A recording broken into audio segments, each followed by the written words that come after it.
Gandhi International Institute for Peace. This is our 6th celebration of Hawaii Yoga Day. It's International Yoga Day, but 6th of us celebrating in Hawaii. As is our custom, we start our program with the Vedic blowing the sacred conch shell. The conch shell is used in both Hawaiian and Vedic culture. In Hawaiian, it calls for the ole, the prayer, and in Vedic culture, it's used to purify the atmosphere.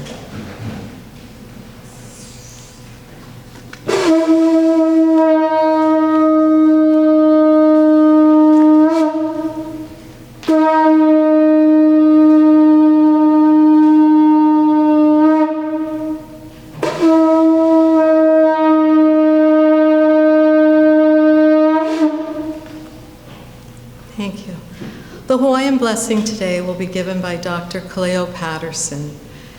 He is a well-known priest in the Episcopal Church, founded by King Kamehameha IV and Queen Emma, longtime president of the Pacific Justice and Reconciliation Center, and a nonviolent educator, active in international human rights, and a World Service delegate to the United Nations Assembly.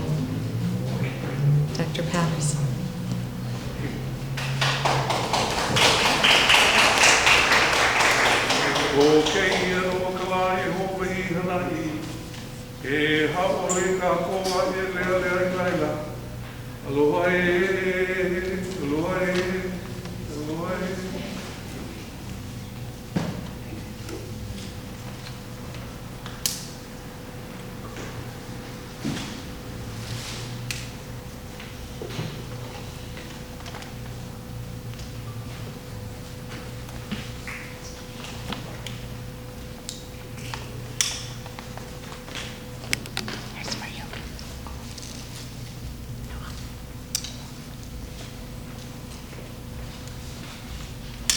As we light the candles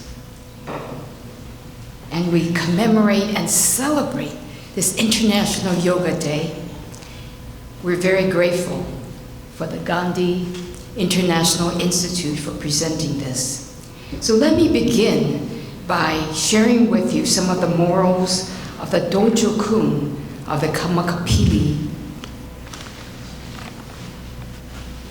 which are very similar to the values of Gandhi. To strive for the perfection of our character, to defend the paths of truth, to foster the spirit of effort, to honor the principles of etiquette, to guard against impetuous courage. Aloha ke akua, aloha ke kahi, aloha aina.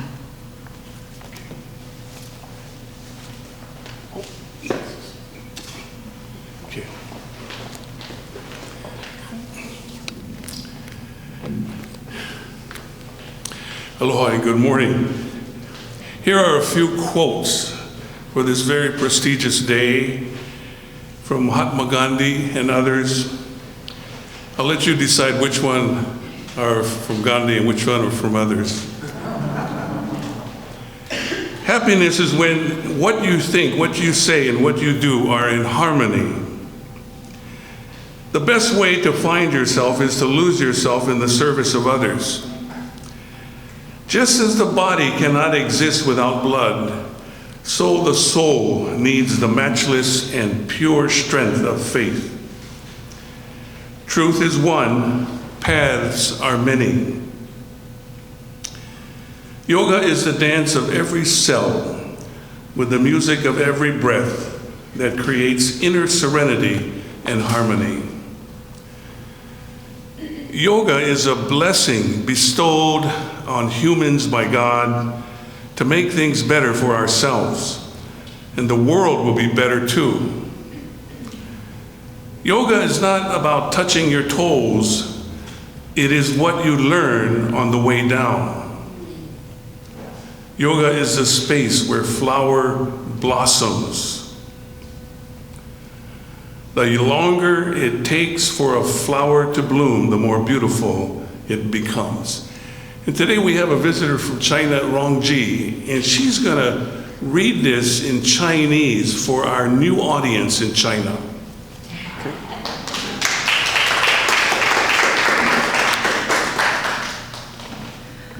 甘地等人，幸福就是你所想、所说、所做的一切都和谐一致。发现自我的最好办法，就是为他人服务中迷失自我。正如身体不如离开血液而存在一样，灵魂也需要无比纯洁的信仰力量。真理只有一条，道路却有很多条。瑜伽是每个细胞的舞蹈。 伴随着每一次呼吸的音乐，创造内心的宁静与和谐。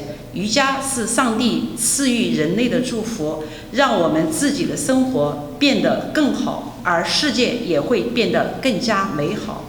瑜伽不是搓摸脚趾，这是你在下降过程中学到的东西。瑜伽是花朵绽放的空间，阿米特雷。 一朵花绽放的时间越长，它就会变得越美丽。这里有一份祝福。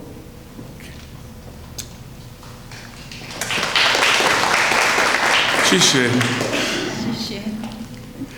And now a blessing.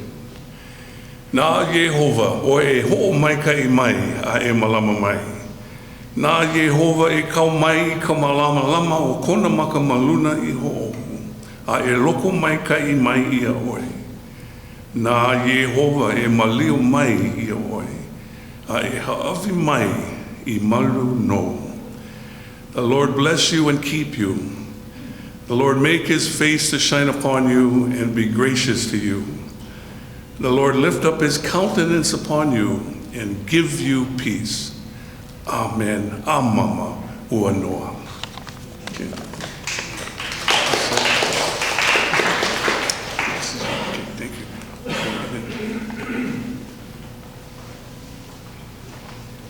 Thank you so much for that wonderful blessing.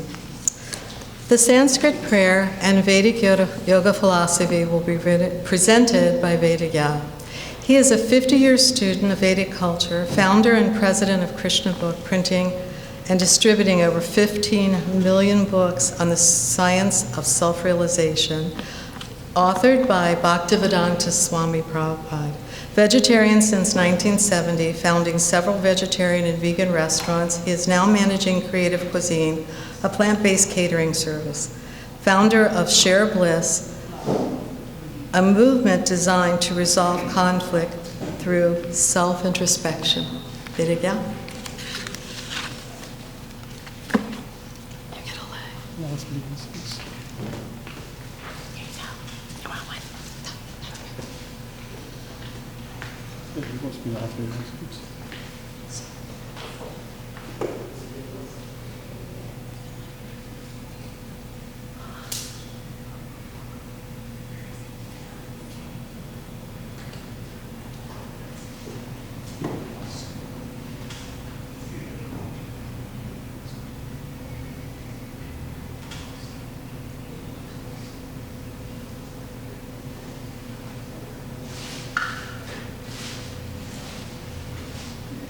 Om Namo Bhagavate Vasudevaya.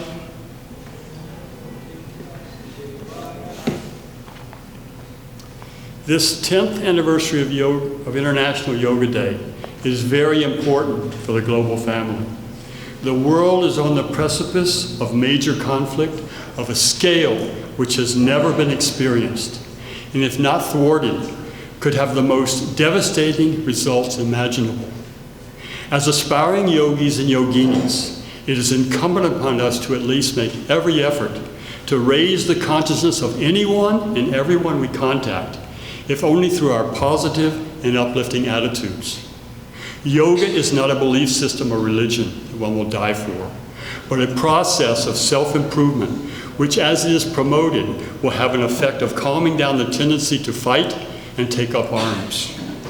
The two main symptoms of yoga practice are identity and connectivity. First, understanding that I'm an eternal, transcendent being having a temporary bodily experience, and connecting or yoking the lower self to the higher self through any of the plethora of yoga practices.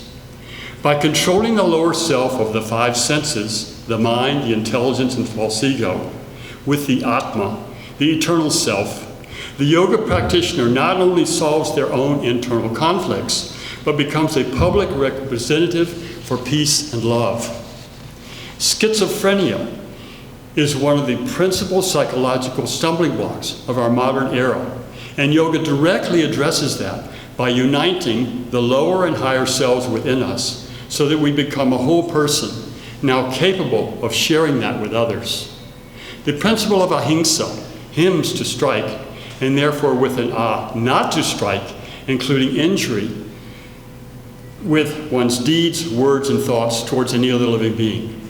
This is the nature of yoga practitioners, and most recently exhibited on the world stage by Mahatma Gandhi. Yoga practice is personal, although many times performed in groups, and has the effect of gradually elevating us to becoming peaceful and happy, internally and subsequently externally. In the second chapter of the Bhagavad Gita, Sri Krishna states, Nasti buddhira yuktasya, nacha yuktasya bhavana, nichabhava yata santir, asantasya kutasukam. One who is not in transcendental consciousness can have neither a controlled mind nor steady intelligence, without which there is no possibility of peace. And how can there be any happiness without peace? Om Tat Sat. Hare Krishna, Hare Ram. Mahalo.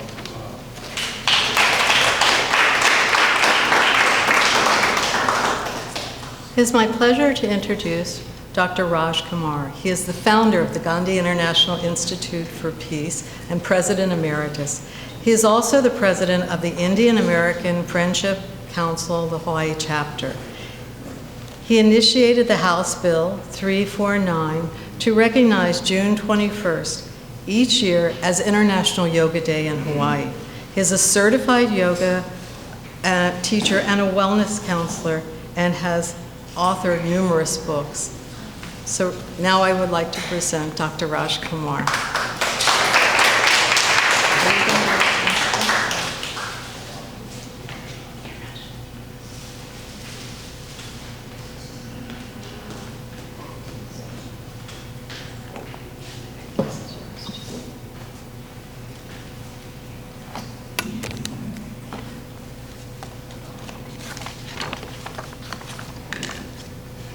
Aloha and Namaste.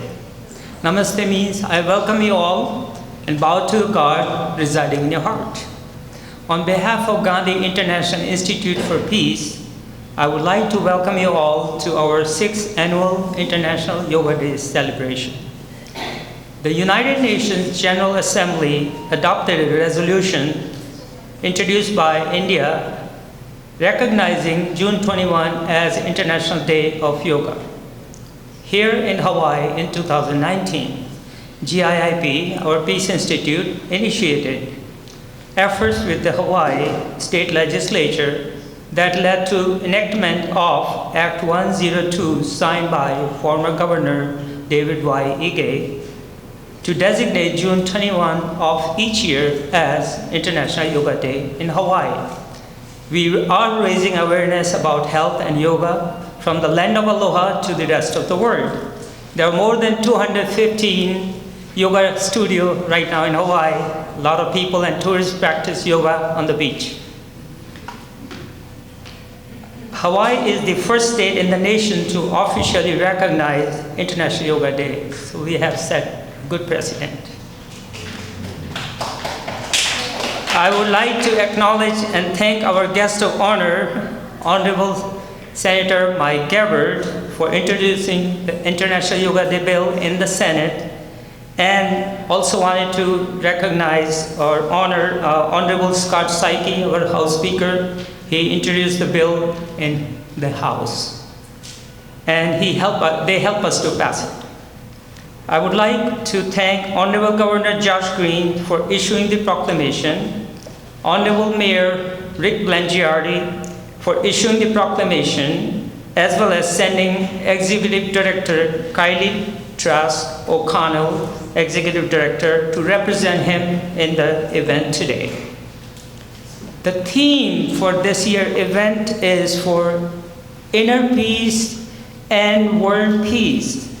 We can only attain world peace if we are at peace within ourselves. So it is very important to achieve inner peace first. Without inner peace, there is no peace in the external world. When we make peace within ourselves, within family, society, then it spreads to the world. Yoga is more than practicing asana. It is not just physical exercise. It's a spiritual path to control the mind and the senses. Yoga allows one to know one's higher self and the purpose in life. Yoga also focuses on the practice of meditation and breathing to help your body with relaxation and focus.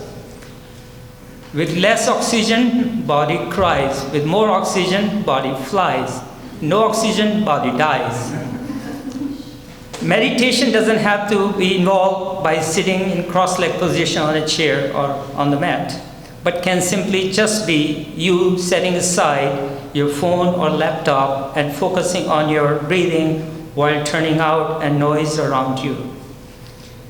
The most simple form of a breathing exercise is known as pranayama, which means extension of life force.